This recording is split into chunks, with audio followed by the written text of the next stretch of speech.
أما بعد فأعوذ بالله من الشيطان الرجيم بسم الله الرحمن الرحيم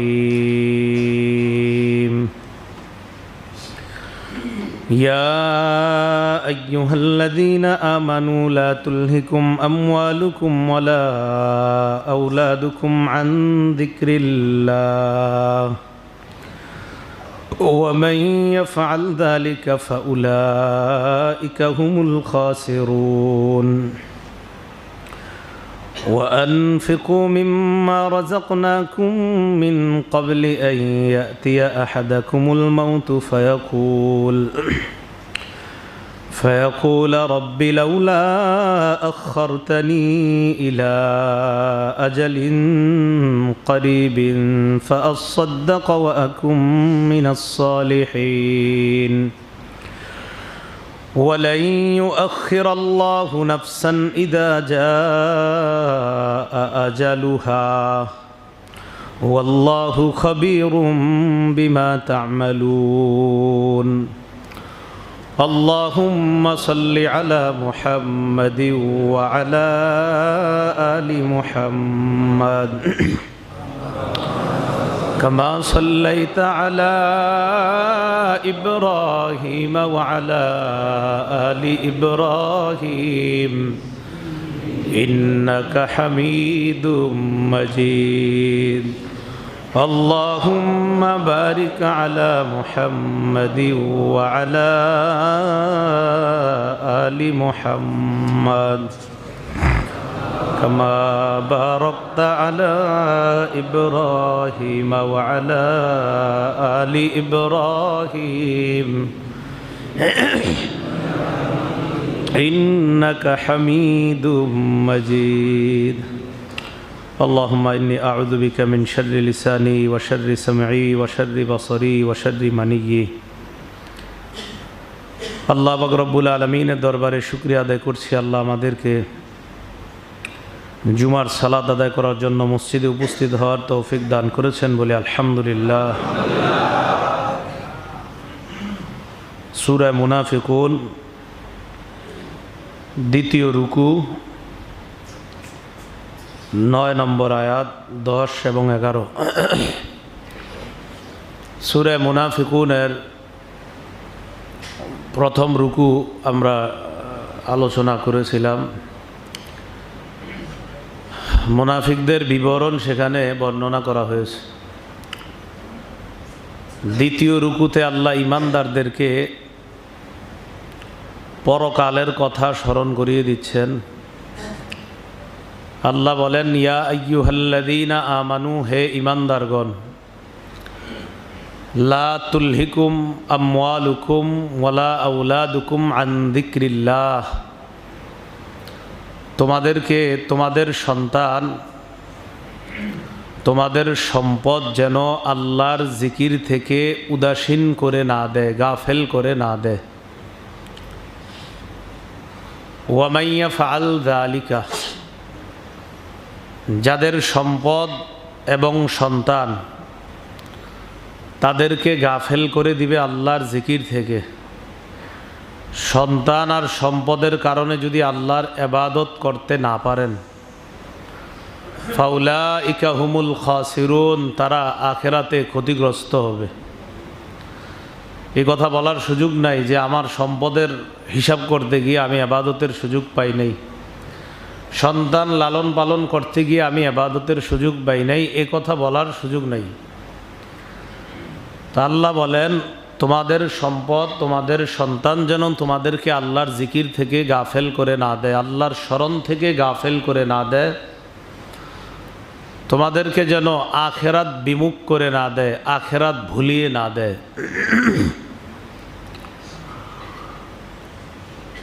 মানুষ মৃত্যুবরণ করার পর, কবরের জগৎ শেষ করার পর মানুষের আরেকটা জগৎ হবে। ওই জগৎটার নাম হলো আখিরাত, অথবা এক কথায় বলতে পারি আমরা যে কিয়ামতের ময়দানে হিসাব নিকাশ হওয়ার পর এক দল জান্নাতি হবে আর এক দল জাহান্নামী হবে। যারা জাহান্নামে যাবে তাদের এই কথা মনে রাখতে হবে যে জাহান্নামে যাওয়ার পর আগুনে পুড়লে মরণ হবে না। জাহান্নামে সাপে কামড় দিলে মরণ হবে না। জাহান্নামে আযাবে মরণ হবে না। দুনিয়াতে আগুনে পুড়ে মানুষ মারা যায়, জাহান্নামের আগুনে পুড়লে কিন্তু মারা যাবে না। আল্লাহ বলেন লা ইয়াযুকুনা ফীহাল মাউতা ইল্লাল মাউতাতাল উলা।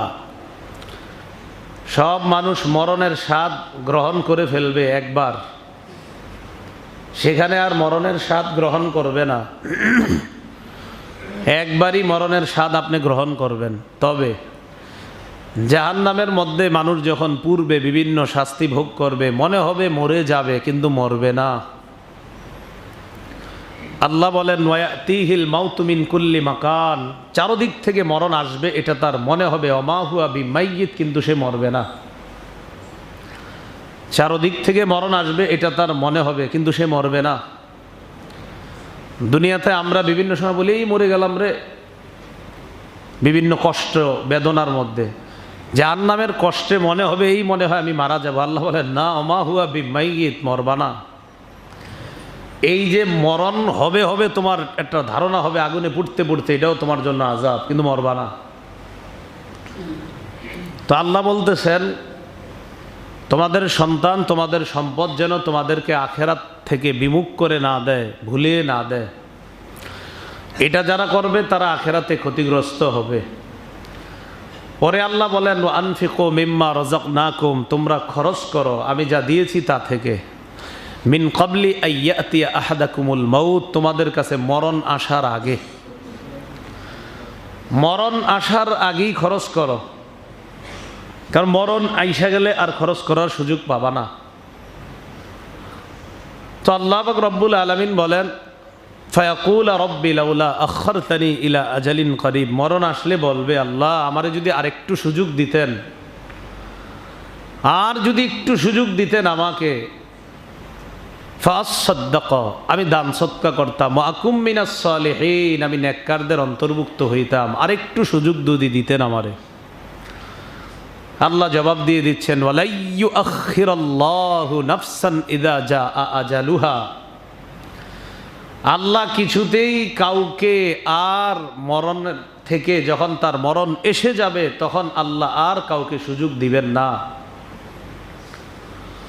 সূরা আরাফের 34 নম্বর আয়াত, সূরা ইউনূসের 49 নম্বর আয়াত, এই দুই আয়াতে আল্লাহ বলেন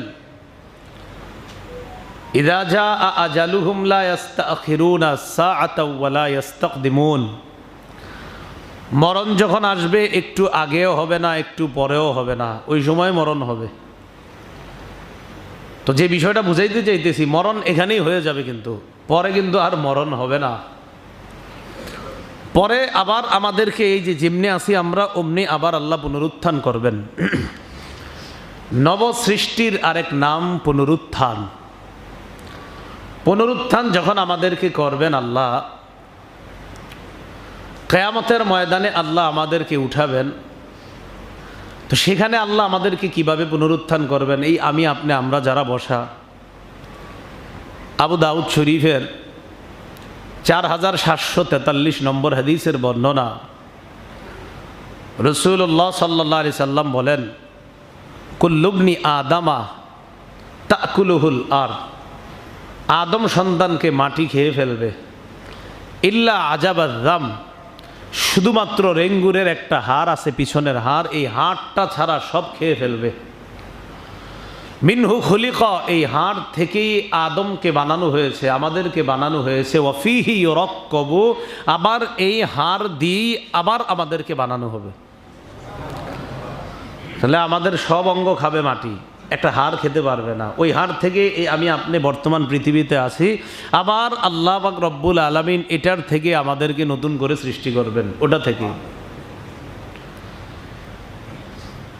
এখন এই জায়গায় আবার একটা কথা মনে রাখতে হবে, আমাদের সকলের দেহ মাটি খেলেও নবীদের দেহ মাটি খাবে না, নবীদের দেহ মাটি খাবে না। এটা আবার আবু দাউদ শরীফের 1047 নম্বর হাদিসে আছে।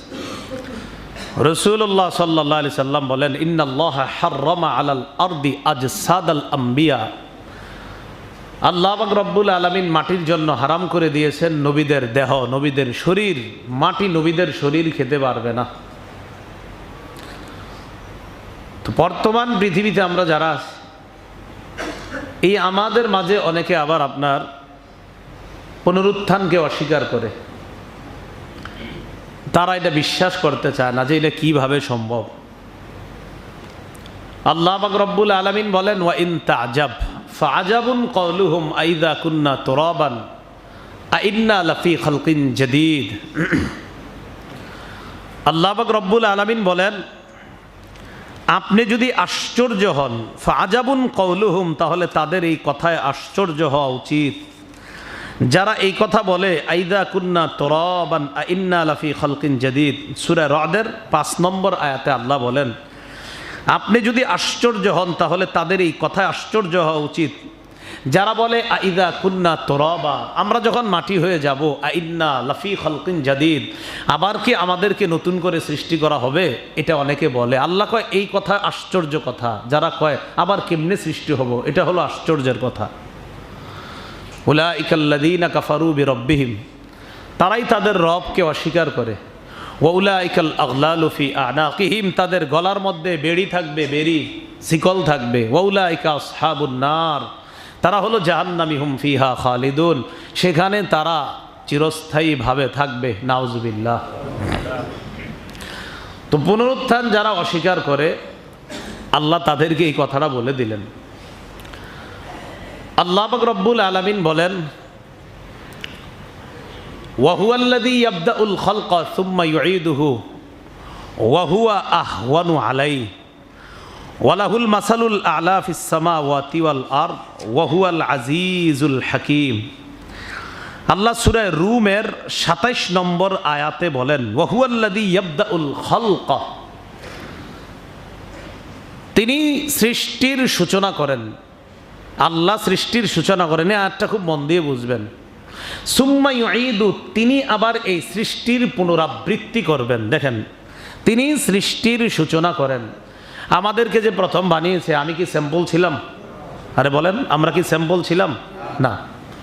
তাই দেখেন আল্লাহ কি বলে, আল্লাহু ইয়াবদাউল খালকা, আল্লাহ সৃষ্টির সূচনা করেন। সুম্মা ইউঈদু, এরপর তিনি আবার এই সৃষ্টির পুনরাবৃত্তি করবেন।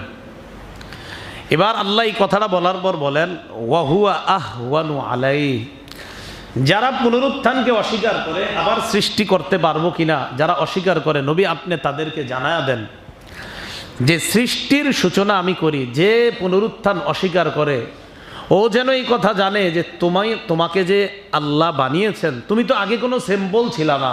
স্যাম্পল ছাড়া প্রথমে আল্লাহ তোমাকে বানাইছেন, এখন তো তোমার একটা রূপ আছে। আল্লাহ বলেন, তোমারে আবার বানানো ওয়া হুয়া আহওয়ান, এখন তো তুমি স্যাম্পল আছো, তো তোমাকে বানানো তো আমি আল্লাহর কাছে আরো সহজ।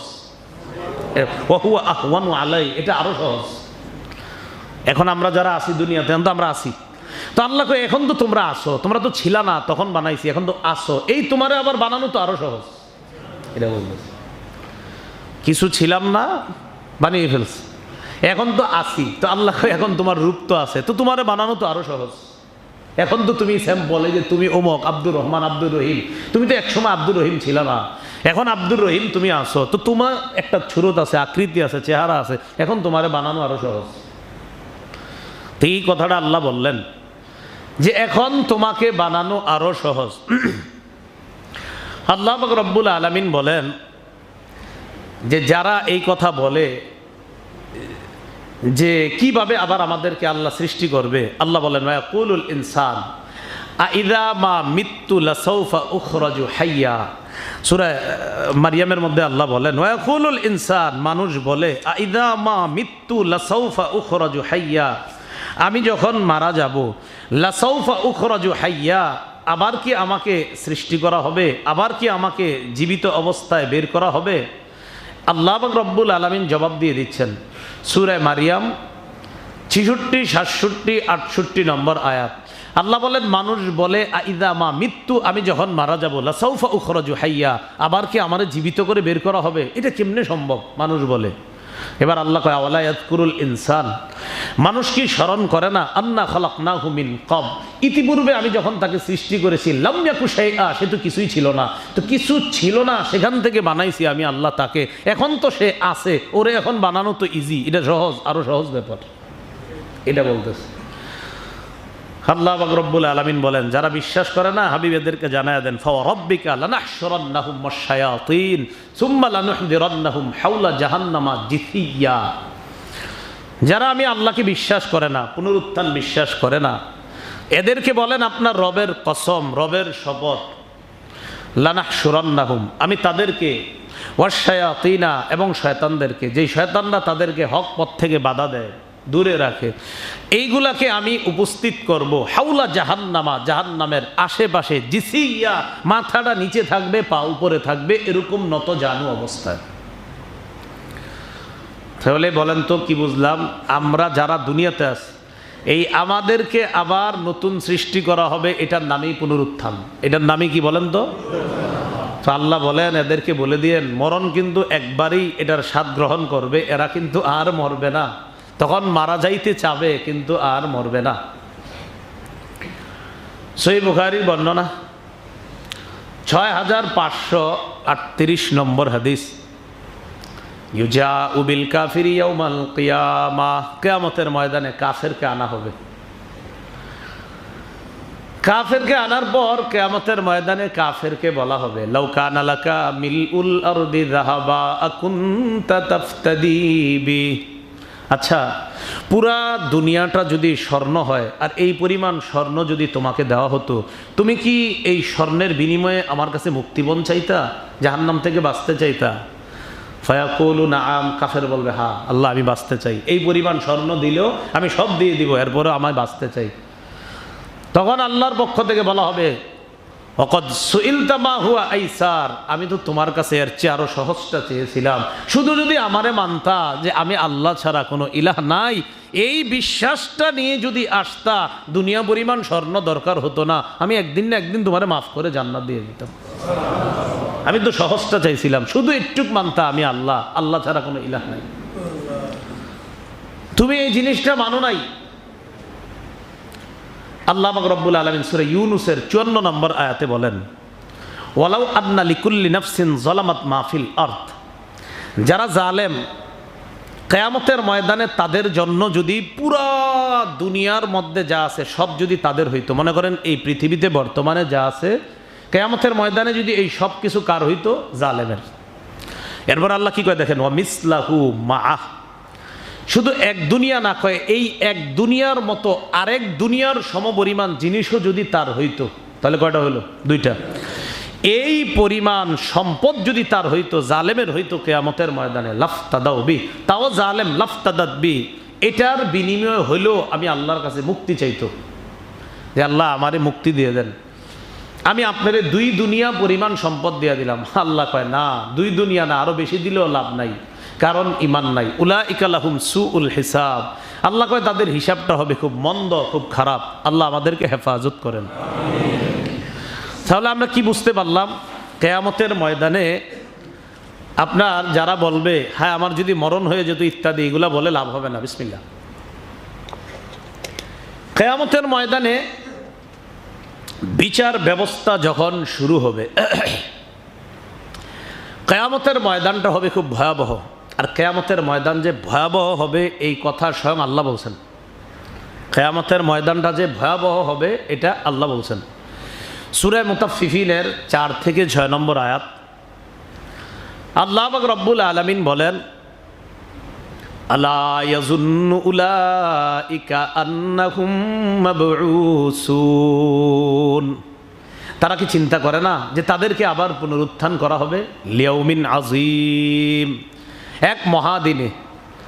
এই মহাদিন দ্বারা উদ্দেশ্য ভয়াবহ দিনে। ইয়াউমা ইয়াকুমুন নাসু লিরাব্বিল আলামিন, যেদিন মানুষ বিশ্ব জগতের রবের সামনে দাঁড়াবে। মানুষ কি চিন্তা করে না যে তাদেরকে পুনরুত্থান করা হবে এক মহাদিনে? বলেন তো কিয়ামতের ময়দানটাকে মহাদিন, ভয়াবহ দিন ঘোষণাটা কার? আল্লাহ। আল্লাহ বলতেছে এটা মহান দিন হবে, ভয়াবহ দিন হবে।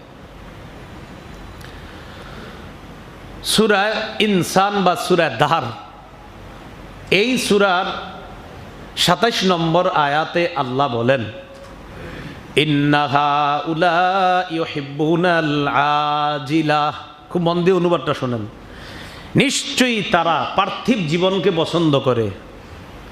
ওয়ায়াযারুনা ওয়ারাআহুম ইয়াওমান সাকীলা, তারা তাদের আড়ালে উপেক্ষা করে এমন দিনকে যেই দিনটা সাকীলা, ভারী, যেই দিনটা ভারী। সূরা মুতাফফিফিনে বললেন ভয়াবহ দিন, সূরা ইনসান বা সূরা দাহরের মধ্যে বললেন ভারী দিন, খুব ভারী কঠিন দিন, এর ভার ওজন করার সামর্থ্য মানুষের নাই, এখানে বললেন ভারী। এবার দেখেন সূরা মুদ্দাসসিরের ৯-১০ নম্বর আয়াতে আল্লাহ বলেন, ফাযালিকা ইয়াউমাইযিন ইয়াউমুন আসীর আলাল কাফিরিনা গায়রু ইয়াসীর। সেদিনটা হবে কঠিন দিন, এখানে বললেন কঠিন। কাফেরদের জন্য সেটা সহজ হবে না, কঠিন দিন হবে। এক জায়গায় বললেন ভয়াবহ হবে, আরেক জায়গায় বললেন ভারী হবে, আরেক জায়গায় বললেন কঠিন হবে ওই দিনটা। তো এই জন্য আল্লাহই বলতেছেন দিনটা হবে অনেক কঠিন, ভারী হবে, কঠোর হবে। এই দিনের ভয়াবহতা মানুষকে হতবিহবল করে দিবে। সূরা হজের ১-২ নম্বর আয়াতে আল্লাহ বলেন, ইয়া আইয়ুহান নাসুত্তাকু রাব্বাকুম ইন্না জালজালাতাস সাআতি শাইউন আযীম। হে মানুষ, তোমরা তোমাদের রবকে ভয় করো, নিশ্চয়ই কিয়ামতের প্রকম্পন এক মহান বিষয়, কঠিন বিষয়। ইয়াউমা তারাউনাহা তাযহালু কুল্লু মুরদিআতিন আম্মা আরদাআত ওয়া তাদউ কুল্লু যাতি হামলিন হামলাহা। সেদিন আপনি দেখবেন দুগ্ধ দানকারিণী মা, দুগ্ধ দানকারিণী নারী তার দুগ্ধ পোষ্য শিশুকে ভুলে যাবে। একটা দুধের শিশু রাতে যতবার কান্না করে মা ততবার দুধ পান করায়, একবারও বিরক্ত হয় না। এই মা কিয়ামতের ভয়াবহতায় তার যে শিশু সন্তান আছে, দুধের সন্তান, ভুলে যাবে। কিসের সন্তান? সব ভুলে যাবে। ওয়া তাদউ কুল্লু যাতি হামলিন হামলাহা। প্রত্যেক গর্ভবতী, গর্ভধারিণী যার গর্ভে সন্তান আছে, এই গর্ভের সন্তান আমরা হসপিটালাইজড করি, হসপিটালে নিয়ে যাই, তাকে কত আয়োজন করি একটা সন্তান দুনিয়াতে আসার আগে। আল্লাহ বলেন সেই দিনের ভয়াবহতায় সন্তান আসার আয়োজন লাগবে না, ভয়ে মার সন্তান যে প্রসব হয়ে যাবে এটাও সে জানবে না। ভয়ে ভয়ে সন্তান প্রসব হয়ে গেছে, ভয়াবহতা। তাদউ কুল্লু জাত, প্রত্যেক গর্ভধারিণী নারী তার গর্ভের সন্তানকে প্রসব করে দিবে। ওয়া তারান নাসা সুকারা, আল্লাহ বলেন আপনি মানুষগুলারে দেখবেন মাতাল। ওয়া মা হুম বিসুকারা, আসলে তারা মাতাল না।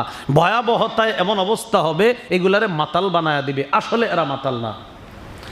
ওয়ালাকিন্না আযাবাল্লাহি শাদীদ, আল্লাহ বলেন আল্লাহর আযাব কঠিন, আল্লাহর আযাব খুব কঠিন। যারা আমারে মানে না এদেরকেও আপনি জানায়া দিবেন, আর যারা মানে আমি সবাইরে একত্রিত করব কিয়ামতের ময়দানে, কোনো সন্দেহ নাই। সূরা হুদের ১০৩ নম্বর আয়াতে আল্লাহ বলেন, যালিকা ইয়াউমুম মাজমুউল লাহুন নাস ওয়া যালিকা ইয়াউমুম মাশহুদ। সেই দিনটা হলো সকল মানুষকে একত্রিত করার দিন, আর সকল মানুষ উপস্থিত হওয়ার দিন, আমি আল্লাহর সামনে আসবে। সূরা ইয়াসিনের ৪৯ থেকে ৫১ নম্বর আয়াতে আল্লাহ বলেন, মা ইয়ানজুরুনা ইল্লা সায়হাতান ওয়াহিদাতান তা'খুযুহুম ওয়া হুম ইয়াখিসসিমুন। তারা এক মহানাদের অপেক্ষা করতেছে, ভয়াবহ এক আওয়াজের অপেক্ষা করতেছে। তারা কি? ইসরাফিলের সিংহার আওয়াজ। তা'খুযুহুম ওয়া হুম ইয়াখিসসিমুন, তাদেরকে ধরে ফেলবে এমন অবস্থায় যে তারা ঝগড়া করবে, মানে বলতে থাকবে কখন আসবে, কবে আসবে। খালি মুসলমানরা কয় হবে, কবে হবে? আল্লাহ কয় হয়ে যাবে। বলতে থাকবা হয়ে যাবে।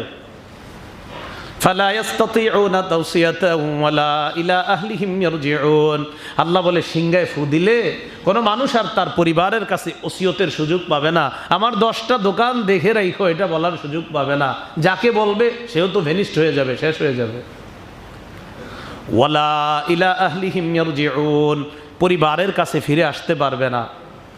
ওয়ানুফিখা ফিস-সূর, আরেকটা ফু দেওয়া হবে, ফাইদাহুম মিনাল আজদাসি ইলা রাব্বিহিম ইয়ানসিলুন।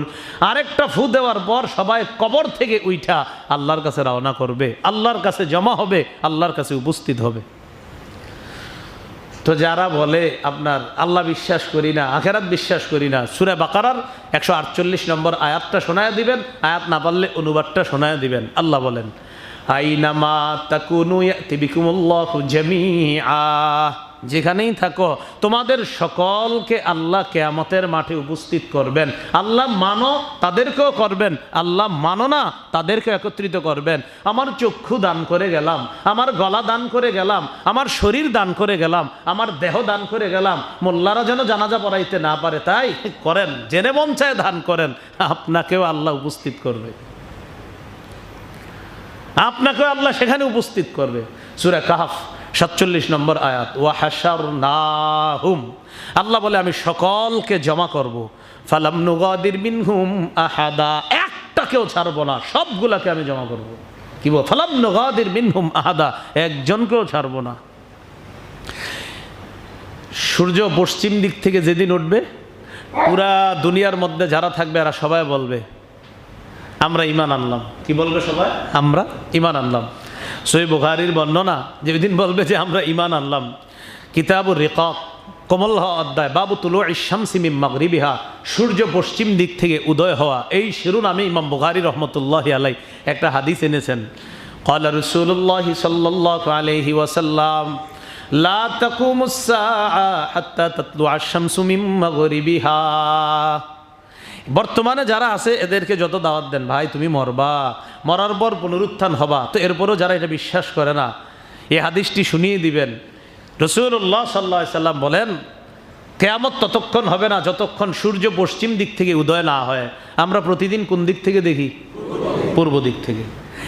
ফাইদা তলাআত, একদিন পশ্চিম দিক থেকে উঠে যাবে, ফারাআহান নাস, মানুষ দেখবে, ও আমানা মান ফিল আরদি কুল্লুহুম আজমাউনা, সবাই ঈমান আনবে, দুনিয়ার সবাই ঈমান আনবে। হ্যাঁ নবীর কথা সত্য, তখন বলবে নবীর কথা সত্যই তো, মুহাম্মদ সাল্লাল্লাহু আলাইহি সাল্লাম যা বলছে সবই তো সত্য, তখন বলবে। নবীজি বলেন, আচ্ছা, হিনা যালিকা লা ইয়ানফাউ নাফসান ঈমানুহা লাম তাকুন আমানাত মিন ক্বাব আও কাসাবাত ফি ঈমানিহা খায়রা। নবী কোরআনের একটা আয়াত তেলাওয়াত করে বলেন, ওই সময় লা ইয়ানফাউ নাফসান ঈমানুহা লাম তাকুন আমানাত মিন ক্বাবলু আও কাসাবাত ফি ঈমানিহা খায়রা, ওই সময় যারা ঈমান আনবে তাদের ঈমান আর কাজে আসবে না, ইতিপূর্বে যারা ঈমান আনে নাই অথবা ঈমান এনে ভালো কাজ করে নাই। সূর্য পশ্চিম দিকে ওঠার পর যদি কেউ বলে আমি ঈমান আনলাম, আমি আজকে থেকে 5 ওয়াক্ত নামাজ, ওই সময় সায়েন্স ল্যাবে মসজিদ যদি থাকে, হজরতে দৌড়ায় আসবে মসজিদে 5 ওয়াক্ত নামাজ, 1 ওয়াক্ত ছাড়বো না। আল্লাহ বলেন না না না না, এখন আর যা করো কাজ হবে না, ঈমান আগে আনো নাই কেন? এখন নবীজি সাল্লাল্লাহু আলাইহি সাল্লাম কি বলে দেখেন, ওয়ালা তাকুমান্নাস সাআ ওয়া ক্বাদ ইনসারাফার রাজুলু বিলাবানি লিকাহাতিহি ফালা ইয়াতআমুহু। নবীজি বলেন কিয়ামত এত দ্রুত হয়ে যাবে, এক ব্যক্তি দুধ দহন করবে, করার পর পাত্রের মধ্যে দুধ নিবে, এই দুধটা মুখে নিতে পারবে না, এর আগে কিয়ামত হয়ে যাবে। ওয়ালা তাকুমান্নাস সাআ ওয়া ক্বাদ নাশারার রাজুলানি সাওবাহুমা বাইনাহুমা, দুই ব্যক্তি ব্যবসায়ী লেনদেন করার জন্য, আপনার এক কাপড় ব্যবসায়ী আরেকজনের সামনে কাপড় খুলবে, কথার কথা, এইবার দেখাইতে থাকবে কাপড়, বেচা কিনা করবে আর কি দুইজন। নবীজি বলেন ফালা ইয়াতাবায়ানিহি ওয়ালা ইয়াতফিয়ানিহি, কয় দুইজন বেচা কিনাও করতে পারবে না, কাপড়টা আবার বটতেও পারবে না, ভাঁজ করতে পারবে না, এর আগে কিয়ামত হয়ে যাবে। কুমান্নাস সাআ, কয় কিয়ামত এত দ্রুত সংগঠিত হবে, ওয়াকাদ রাফা আহাদুকুম উখলাতাহু ইলা ফি, তোমাদের কেউ কেউ তার খাবারের লোকমাটা মুখের কাছে নিবে, ফালা ইয়াতআমুহা, মুখের মধ্যে খাবারটা নিতে পারবে না, এর আগে কিয়ামত হয়ে যাবে। খাবার নিবে, এখানে খাবে, রাসূল বলেন কিয়ামত হয়ে যাবে। সর্বপ্রথম ইসরাফিলের সিংহার আওয়াজটা কে শুনবে? মুসলিম শরীফের হাদিসে আছে, 2940 নম্বর হাদিস। قال رسول الله صلى الله عليه وسلم أول من يسمعه رجل يلوت حوز إبله, সর্বপ্রথম ইসরাফিলের সিংহার আওয়াজটা শুনবে ওই ব্যক্তি, যেই ব্যক্তি তার ওটকে পানি পান করানোর জন্য হাউস তৈরি করবে, ওটাতে পানি পান করবে। মনে করেন যারা বলতেছে নবীর কথা বিশ্বাস করে না, যদি হয়ে যায় তখন কি হবে বলেন একটু, বলেন না, নবী যা যা বলতেছে যদি হয়ে যায় তখন কি অবস্থাটা হবে? আর আমরা যারা ইমানদার আমাদের কথা হবেই তো। এখন যারা বিশ্বাস করেন এদেরকে বলেন, ভাইয়া যদি এমনটা হয় তখন কি হবে? তো রাসূলুল্লাহ সাল্লাল্লাহু আলাইহি সাল্লাম বলেন, সর্বপ্রথম সে শুনবে যে তার ওটকে পানি পান করানোর জন্য হাউস তৈরি করবে, ওই ব্যক্তি সর্বপ্রথম ইসরাফিলের সিংগার আওয়াজ শুনবে, ফালা ইয়াসকি ফিহি, পানিও পান করাইতে পারবে না, ফায়াস আকু, লোকটা বেহুশ হয়ে যাবে, ওয়াস আকু নাস, এরপর আস্তে আস্তে যত মানুষ থাকবে সব এইভাবে ধ্বংস হয়ে যাবে। রাসূলুল্লাহ সাল্লাল্লাহু আলাইহি সাল্লাম বলে দিলেন এই বিষয়টা। এখন আমার কথা হলো, যারা কয় এগুলা যদি হয়ে যায় যেদিন, আর যদি এই জাতীয় আল্লাহ অবিশ্বাসীরা থাকে তখন কি অবস্থা হবে? তখন ওই যে বললাম, সবাই বলবে হ্যাঁ ঠিকই তো, তিনি যা বলছেন, কিন্তু তো লাভ হবে না তখন। রাসূলুল্লাহ সাল্লাল্লাহু আলাইহি সাল্লাম বারবার বলে দিয়েছেন বিষয়গুলা। আল মুস্তাদরাক লিল হাকিম 8676 নম্বর হাদিসের বর্ণনা, ইসরাফিল আলাইহিস সালাতু ওয়াস সালামকে সিংহাটা যেদিন দিছে, দেওয়ার পর আল্লাহ বলেছেন তোমার দায়িত্ব সিংহায় ফু দেওয়া।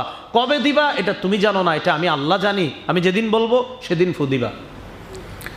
রাসূলুল্লাহ সাল্লাল্লাহু আলাইহি সাল্লাম বলেন, ইন্না তারফা সাহিবিস সূর মুনযু ওয়াক্কিলা বিহি মুস্তাইদ্দুন ইয়ানজুরু নাহওয়াল আরশ মাখাফাতা আন ইউমারা ক্বাবলা আন ইয়ারতাদ্দা ইলাইহি তারফুহু। রাসূলুল্লাহ সাল্লাল্লাহু আলাইহি সাল্লাম বলেন, ইসরাফিলের চোখ প্রস্তুত হয়ে আস, দেখেন যেদিন তাকে দায়িত্ব দেওয়া আছে সেদিন থেকে আরশ পানে তাকিয়ে আছে ইসরাফিল, এই ভয়ে তাকিয়ে আছে যে আমি যদি অন্যদিকে তাকাই, ওই মুহূর্তে যদি রব আমাকে হুকুম করে ফেলে, ইসরাফিল ফু দাও, আমার কি অবস্থাটা হবে, এই জন্য আমি দৃষ্টি অন্যদিকে নেই না। নবীজি বলেন, ইসরাফিল দৃষ্টি এই ভয়ে অন্যদিকে নেয় না, যদি অন্যদিকে নিলে রব হুকুম করে ফেলে তখন তো রবের হুকুম সঠিকভাবে পালন হবে না। তাই ইসরাফিলকে সিংহার দায়িত্ব দেওয়ার পর থেকে 1500 বছর আগে নবী বললেন, অদ্যাবধি ইসরাফিল এভাবেই আরশের দিকে তাকিয়ে আছে। তো এখন আরো 1500 বছর মিলান, এভাবেই তাকিয়ে আছে এখনো পর্যন্ত, সে অন্যদিকে তাকায় না, এই ভয়ে যদি আল্লাহ হুকুম করে ফেলে ফু দাও। নবীজি বলে, ইসরাফিলের দুই চোখ কেমন জানো? কান্না আইনাইহি কাওকাবানে দুররিয়ান, তার দুই চোখ যেন আকাশের উজ্জ্বল নক্ষত্র। তিরমিজি শরীফের বর্ণনা 3243 নম্বর হাদিস, 3243। রাসূলুল্লাহ সাল্লাল্লাহু আলাইহি সাল্লাম বলেন, কাইফা আনআমু ওয়াকাদ ইলতাকামা সাহিবুল কারনিল কারনা, বলো তো তোমরা আমি আনন্দ কিভাবে করি? সিংহাওয়ালা তো সিংহা মুখে নিয়ে বসে আছে, আমি আনন্দ করার তো সুযোগ পাচ্ছি না, আমার তো এই টেনশনে আনন্দ হয় না। সাহাবীদেরকে নবী বলতেছে, আল্লাহর পরে যিনি শ্রেষ্ঠ, আগে পরে যার কোনো গুনাহ নাই, তিনি বলছেন এই টেনশনে আনন্দ করতে পারি না। ইসরাফিল তো সিংহা মুখে নিয়ে বসা। ইয়ানতাজিরু আইয়ুমার আইয়ানফুখা, অপেক্ষা, তাকে হুকুম করা হবে, ফায়ানফুখ, সে ফু দিয়ে দিবে। সাহাবীরা বললেন, হুজুর আপনি এত টেনশন, আমরা কি করব? নবীজি বললেন, কুলু হাসবুনাল্লাহু ওয়া নি'মাল ওয়াকিল তাওয়াক্কালনা আলাল্লাহি রাব্বিনা, তোমরা বলবা আমাদের জন্য আল্লাহই যথেষ্ট, কার্যনির্বাহী হিসাবে আল্লাহই যথেষ্ট, আমরা আল্লাহর উপর ভরসা করলাম যিনি আমাদের রব, তোমরা এটা বলবা। তাহলে কি বুঝতে পারলাম? ইসরাফিল সিংহায় কিন্তু আপনার মুখে নিয়ে এখনো বসা, ফু দিয়ে দিবে, হঠাৎ দিয়ে দিবে কিন্তু ফু। দুই ফুয়ের মাঝে ব্যবধান কত? কয় 40। কত? 40। 40 কি? কিছুই না, খালি বলবেন 40। কি বলবেন? বুখারীর বর্ণনা 4814 নম্বর হাদিস, আবু হুরায়রা রাদিয়াল্লাহু তাআলা আনহুর বর্ণনা, বাইনা নাফখাতাইনি 40, দুই ফুয়ের মাঝে ব্যবধান হবে 40। আবু হুরায়রা রাদিয়াল্লাহু তাআলা আনহুর ছাত্ররা জিজ্ঞাসা করলেন, 40 ইয়াউমান, 40 দিন? আবু হুরায়রা জবাব দিলেন, আবাইতু, আমি জানি না। আবার জিজ্ঞাসা করলেন, 40 সানা, 40 বছর? আবু হুরায়রা রাদিয়াল্লাহু তাআলা আনহু জবাব দিলেন, আবাইতু, আমি জানি না। আবার জিজ্ঞাসা করলেন, 40 শাহরন, 40 মাস? আবু হুরায়রা জবাব দিলেন, আবাইতু, আমি জানি না। নবীরে শুধু 40 বলতে শুনছি, দিন, বছর না মাস এটা বলতে শুনি নাই। তো দুই ফুয়ের মাঝে ব্যবধান 40। এখন দেখেন ইসরাফিল যে সিংহায় ফু দেবে এটাও একদম চূড়ান্ত সত্য। তো যে বিষয়টা বলতেছি, প্রথম ফুয়ে সব শেষ, দ্বিতীয় ফুয়ে আবার কিয়ামতের মাঠে দেখবেন আমনে ফাইদা হুম কিয়ামুই ইয়ানজুরুন, সবাই কিয়ামতের মাঠে দাঁড়ায় দেখতে থাকবে। আল্লাহ সূরা জুমারের 68 নম্বর আয়াতে বলেন, ওয়া নুফিখা ফিস-সূর, সিংহায় ফু দেওয়া হবে, فصعق من في السماوات ومن في الأرض إلا من شاء الله, আসমান জমিনে যারা আছে সবাই বেহুশ হবে, আল্লাহ যাদেরকে চান তারা ছাড়া সবাই বেহুশ হবে। প্রথম ফু, দ্বিতীয় ফু, সুম্মা নুফিখা ফীহি উখরা, এরপর আরেকটা ফু দেওয়া হবে। ফাইযা হুম কিয়ামুন ইয়ানজুরুন, হঠাৎ দেখা যাবে সবাই কিয়ামতের ময়দানে দাঁড়িয়ে আছে, ইয়ানজুরুন, দেখতেছে এরকম। তো এই যে কিয়ামতের ময়দানে এইভাবে আমরা দাঁড়াবো, তো আবার আসেন ওই যারা মৃত্যু নিয়ে ইয়া করে যে আবার পুনরুত্থান করবে, সূরা ইব্রাহিমের 42-43 নম্বর আয়াতে আল্লাহ বলেন, ওয়ালা তাহসাবান্নাল্লাহা গাফিলান আম্মা ইয়ামালুজ জালিমুনা ইন্নামা ইউআখিরুহুম লিয়াউমিন তাশখাসু ফীহিল আবসার। নবী, জালেমদের কর্মকাণ্ডের ব্যাপারে আল্লাহকে উদাসীন মনে করেন না। পৃথিবীর মানুষ আমরা সবাই শুনে রাখি, আল্লাহ বলছেন জালেমরা মাঝে মাঝে এত জুলুম করে, তোমরা মাঝে মাঝে, আমরা মাঝে মাঝে বলে ফেলি, আচ্ছা আল্লাহ কি দেখে না? আপনারা অনেকে বলেন, হুজুর এত জুলুম কি আল্লাহ দেখে না? আল্লাহ কয়, জালেমদের ব্যাপারে আমাকে গাফেল মনে করবা না, আমি সব দেখতেছি। ইন্নামা ইউআখিরুহুম, আল্লাহ বলে তাদেরকে সুযোগ দিচ্ছে, ঢিল দিচ্ছে, লিয়াউমিন, ওই দিন পর্যন্ত, তাশখাসু ফীহিল আবসার, যেদিন চক্ষু স্থির হয়ে যাবে, মুহতিঈনা মুকনিঈ রুউসিহিম, মাথাটা উপরের দিকে দিয়ে উদ্ভ্রান্তের ন্যায়, পাগলের ন্যায় ঘুরতে থাকবে। লা ইয়ারতাদ্দু ইলাইহিম তরফুহুম, দৃষ্টি নিজের দিকেও ফিরে আসবে না। ওয়া আফইদাতুম হাওয়া, অন্তরটা শূন্য থাকবে। অন্য আয়াতে আল্লাহ সুন্দরভাবে বলছেন, ওয়া আনজিরহুম ইয়াউমাল আজিফা ইযিল কুলুবু লাদাল হানাজিরি কাযিমিন, সূরা মুমিন বা সূরা গাফিরের 18 নম্বর আয়াত। নবী, আপনি তাদেরকে বলেন ঘনিয়ে আসা দিন সম্পর্কে। কি বললাম? ঘনিয়ে আসা দিন, যে দিনটা ঘনিয়ে আসবে। ঘনিয়ে আসবে কোনটা? কিয়ামতের দিন। এদেরকে বলেন ইদিল কুলুবু লাদাল হানাজির, যেদিন কলব কণ্ঠাগত হবে, মনে হবে কলবটা কণ্ঠায় পড়ছে।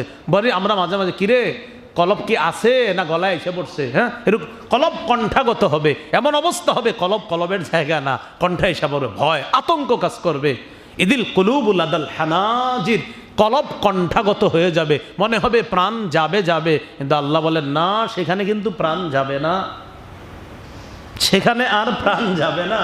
মরণের স্বাদ তো একবার গ্রহণ করেই ফেলেছ, আর মরবা না, মনে হবে মারা যাবা, মরবা না। তো কিয়ামতের ময়দানে আল্লাহ পাক রব্বুল আলামিন যখন সবাইকে এইভাবে দাঁড় করাবে, বিচার করবে, বিচার ব্যবস্থাটা কিভাবে করবে ইনশাল্লাহ আমরা আলোচনা করব, আগামী জুমা আলোচনা করব। খালি এতটুকু জেনে রাখেন যে এক দলের আমলনামা বাম হাতে দিলে ও বলবে ইয়া লাইতাহা কানাতিল কাজিয়া, পুরাটা বলবো ইনশাল্লাহ আমরা। সে বলবে, হায় মরণ যদি আমার চূড়ান্ত ফয়সালা হয়ে যেত, মানে আমি যে মরছি, এই মরার পর যদি আর আমারে জীবিত না করতো, এই মরণ যদি আমার চূড়ান্ত ফয়সালা হয়ে যেত।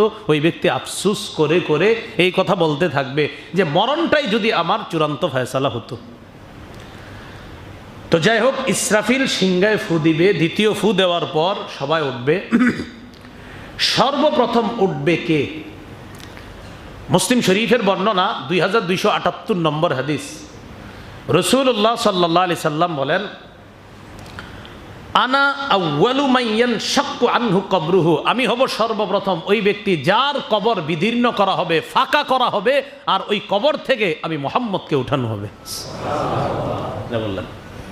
সহিহ বুখারীর বর্ণনা 4813 নম্বর হাদিসে রাসূল সাল্লাল্লাহু আলাইহি সাল্লাম বলেন, ইন্নী আউয়ালু মান ইয়ারফাউ রাসাহ বা'দা নাফখাতিল আখিরাহ, দ্বিতীয় ফু দেওয়ার পর সর্বপ্রথম কিয়ামতের মাঠে যে মাথাটা উঁচু করবে সে হব আমি, নবী মুহাম্মদ সাল্লাল্লাহু আলাইহি সাল্লাম।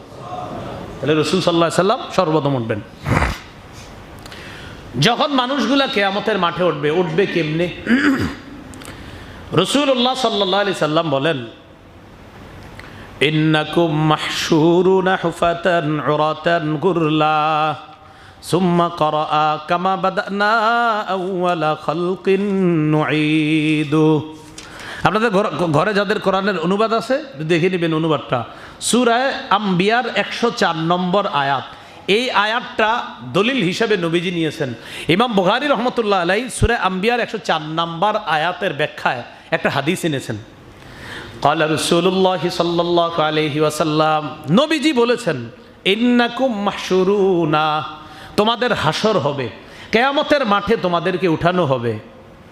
হুফাতা, পায়ে জুতা থাকবে না, উরাতা, গায়ে কাপড় থাকবে না, গুরলা, খতনাবিহীন। রাসূলুল্লাহ সাল্লাল্লাহু আলাইহি ওয়াসাল্লাম সাথে সাথে কোরআনের একটা আয়াত তেলাওয়াত করলেন, সূরা আম্বিয়ার 104 নম্বর আয়াত, কামা বাদানা আউয়ালা খালকিন নুঈদু। আল্লাহ বলেন, আমি যেমনে প্রথম সৃষ্টি করেছিলাম ওইভাবে আবার তাদেরকে কিয়ামতের মাঠে উঠাবো। এবার আমাদের সৃষ্টিটা আমরা দেখি, আমরা মায়ের পেট থেকে যেদিন আসছি পায়ে জুতা ছিল, শরীরে কাপড় ছিল, খতনাবিহীন ছিলাম আমরা সবাই। তো রাসূলুল্লাহ সাল্লাল্লাহু আলাইহি সাল্লাম বলেন, কিয়ামতের ময়দানে ঠিক মানুষ ওই মায়ের পেট থেকে যেইভাবে আসছে ওইভাবে উঠবে, পায়ে জুতা থাকবে না, শরীরে কাপড় থাকবে না, খতনাবিহীন উঠবে। এখন কথা হলো আরেকটা কি, আবু দাউদ শরীফের এক হাদিসের মধ্যে আসছে, মৃত ব্যক্তিদেরকে কবর থেকে যখন উঠানো হবে তখন তাদেরকে ওই পোশাকেই উঠানো হবে যেই পোশাকে তাদেরকে কবর দেওয়া হয়েছে। তো দুই হাদিস তো বিপরীতমুখী হয়ে গেল। দুই হাদিস কি হয়ে গেল? তাহলে হাদিস বুঝতে ওস্তাদ লাগেনি কি? চুপচাপ দিয়ে গেলেন যে হুজুর আমরা তো এখন পকেটে নিয়েই ওস্তাদ ঘুরি, পকেটে না সবার ওস্তাদ এখন। তো এই দুই হাদিসও আপনাদের পকেটে আছে অনেক, জবাব দেন। দেই আবু দাউদের হাদিসে বললেন মানুষ ওই পোশাকেই কবর থেকে উঠবে যেই পোশাকে তাকে দাফন করা হয়। বুখারীর হাদিসে আছে মানুষ পোশাক ছাড়া উঠবে। তো জবাব কি? নবীজির কথা সত্য, অবশ্যই সত্য, দুই হাদিস অবশ্যই সত্য। তো জবাব কি? ইঞ্জিনিয়ার হন, ডাক্তার হন, যা হন, যেই লাইনে পড়েন, ওস্তাদ লাগবে। তো যদি কন্যা ওস্তাদ লাগবে না তো জবাব দেন আমারে, আমি আপনার ছাত্র হয়ে আছি আজকে, দিয়ে একজন জবাব দিয়ে দেন। ওস্তাদ ছাড়া যখন আপনার সামনে চলবেন হঠাৎ বিপদে পড়ে যাবেন, বিপদের থেকে উদ্ধার না হইতে পারলে মসজিদে এসে বলবেন এই হুজুরের নামাজ হয় না। কারণ ওই যে আপনি তো বুঝতেছেন না কি পড়ছেন। এক হাদিসে দেখবেন একটা, আরেক হাদিসে আরেকটা, এসে করবেন কি হুজুরের তো নামাজ হয় না। আসলে যে আপনি বুঝেন নাই, মাথা নষ্ট, তো এখন আইসা মনে হবে নামাজ হয় না। রাসূল খুব মন দিয়ে শুনবেন। তাহলে এক হাদিসে আছে নবীজি বলছেন ওই পোশাকেই উঠানো হবে যেই পোশাকে তাকে দাফন করা হবে। আরেক হাদিসে বললেন তোমাদেরকে খতনাবিহীন, নগ্ন পায়ে, নগ্ন দেহে, খতনাবিহীন তোমাদেরকে হাসরের মাঠে উপস্থিত করা হবে। তাহলে দুই হাদিসের অর্থের দিকে দেখলে মনে হচ্ছে বিপরীত অর্থ লক্ষ্য করা যায়, অথচ আমার নবীর দুটি কথাই সত্য। দুটি কথাই কি? তাহলে এটার জবাব কি? জবাব হলো এই, কিয়ামতের ময়দানে আসলেই মানুষকে কবর থেকে উঠানো হবে ওই পোশাকে, কবর থেকে মানুষ ওই পোশাকই উঠবে। উঠার পর পোশাকটা খুলে দেওয়া হবে, খুলে দেওয়ার পর এরপর পায়ে জুতা থাকবে না, শরীরে কাপড় থাকবে না, সবাই দৌড়াইতে দৌড়াইতে কিয়ামতের মাঠে উপস্থিত হবে। তাহলে পোশাক পরা অবস্থায় উঠবে, উঠার পর পোশাকটা খুলে দেওয়া হবে। হ্যাঁ, পোশাক খুলে দেওয়া হবে, বাস পোশাক খুলে ফেলা হলো, পায়ে জুতা নাই, শরীরে কাপড় নাই, খতনাবিহীন, এইভাবে উঠবে। তাহলে দুই হাদিসের মধ্যে আমরা সামঞ্জস্য কিভাবে করলাম? কবর থেকে উঠবে পোশাক পরেই, উঠার পর পোশাকটা খুলে দেওয়া হবে। তাহলে পোশাক খুলে দেওয়ার পর এখন আর শরীরে কাপড় নাই, এইভাবে সবাই একসাথে কিয়ামতের মাঠে জমা হবে। কথাটা কি মনে থাকবে সবার? তাহলে কিয়ামতের মাঠে শরীরে কাপড় থাকবে না, এই অবস্থায় উঠবে। আর অর্থ কি? কবর থেকে তাকে কাপড় দিয়েই উঠানো হবে, উঠানোর পর কাপড়টা খুলে ফেলা হবে। দুনিয়ার কাপড় ফালাও, এটা আর চলবে না, শেষ। সবাই কিয়ামতের মাঠে জমা। সর্বপ্রথম যাকে পোশাক পরানো হবে, ইন্না আউয়ালাল খালাইক ইউকসা ইয়াউমাল কিয়ামা, ইব্রাহিম আলাইহিস সালাতু ওয়াস সালাম। সর্বপ্রথম ইব্রাহিম নবীকে পোশাক পরানো হবে। আউয়ালু মা ইউকসা ইয়াউমাল কিয়ামা, সর্বপ্রথম যাকে পোশাক পরানো হবে তিনি ইব্রাহিম আলাইহিস সালাতু ওয়াস সালাম। ইউকসা হুল্লাতাম মিনাল জান্নাহ, জান্নাতের পোশাক ইব্রাহিম নবীকে পরানো হবে। নবীজি বলেন সুম্মা ইউতাবি, এরপর পোশাক আমার কাছে আনা হবে। উকসা হুল্লাতাম মিনাল জান্নাহ, এরপর আমি মুহাম্মদ সাল্লাল্লাহু আলাইহি সাল্লামকে জান্নাতের পোশাক পরানো হবে। বিসমিল্লাহ। প্রশ্ন হয়ে যায় এখন যে হুজুর পোশাক না থাকলে একজন আরেকজনের দিকে তাকাইবে, এটা তো লজ্জার বিষয়। আম্মাজান আয়েশা সিদ্দিকা রাদিয়াল্লাহু তাআলা আনহা এই প্রশ্ন নবীজির করে ফেলছে, হুজুর এরকম পোশাক না থাকলে কেমন দেখা যাবে? নবীজি বলেন, আয়েশা তোমার তো মাথায় আসছে যে পোশাক না পরলে কেমন দেখা যাবে, এটা তো তোমার মাথায় আসছে দুনিয়াতে। কিয়ামতের ময়দানে এটা মাথায়ও আসবে না। প্রত্যেকে নিজের অবস্থা নিয়ে এতটা টেনশনে থাকবে। সূরা আবাসার 37 নম্বর আয়াতে আল্লাহ বলেন, লিকুল্লি ইমরিইম মিনহুম ইয়াউমা ইযিন শা'নুন ইউগনি, সেদিন প্রত্যেকের এমন একটা পেরেশানির অবস্থা হবে, ওই অবস্থা তাকে পেরেশান করে রাখবে। পাশের জনের শরীরে পোশাক আছে না নাই আয়েশা, এটা দেখারও সুযোগ পাবে না, এতটা পেরেশানির মধ্যে থাকবে। তো কিয়ামতের ময়দানটা কায়েম হয়ে যাবে। তো এখানে আমরা যে বিষয়টা, সেখানে মরণ হবে, আর কিয়ামতের মাঠে কি আর মরণ হবে? কিন্তু মনে হবে কি, যদি মরে যেতাম, যদি শেষ হয়ে যেতাম, আহারে আমি মরে যেতেছি। আল্লাহ বলে না, এরকম তোমার মনে হবে, কণ্ঠের মধ্যে তোমার কলব আসবে, মনে হবে তোমার প্রাণটা বের হয়ে যাবে, না বের হবে না। মনে হবে তুমি মারা যাবা, না তুমি মরবা না। মরণ তো একবার তুমি উপভোগ করেছই, আর মরবা না তুমি। কি হবে কিয়ামতের ময়দানে? আগামী জুমা ইনশাল্লাহ আমরা আলোচনা করব কিভাবে বিচার ব্যবস্থাটা শুরু হবে। মানুষ কঠিন পরিস্থিতির মধ্যে থাকবে, সেখান থেকে সর্বপ্রথম বিচারটা শুরু হবে কিভাবে, এরপর মানুষের কি অবস্থা হবে, ইনশাল্লাহ আমরা আগামী জুমা আলোচনা করব। সুবহানাল্লাহি ওয়া বিহামদিহি, সুবহানাকাল্লাহুম্মা ওয়া বিহামদিকা, আশহাদু আল্লা ইলাহা ইল্লা আনতা, আস্তাগফিরুকা ওয়া আতুবু ইলাইক। 4 রাকাত ক্বাবলাল জুমা আদায় করে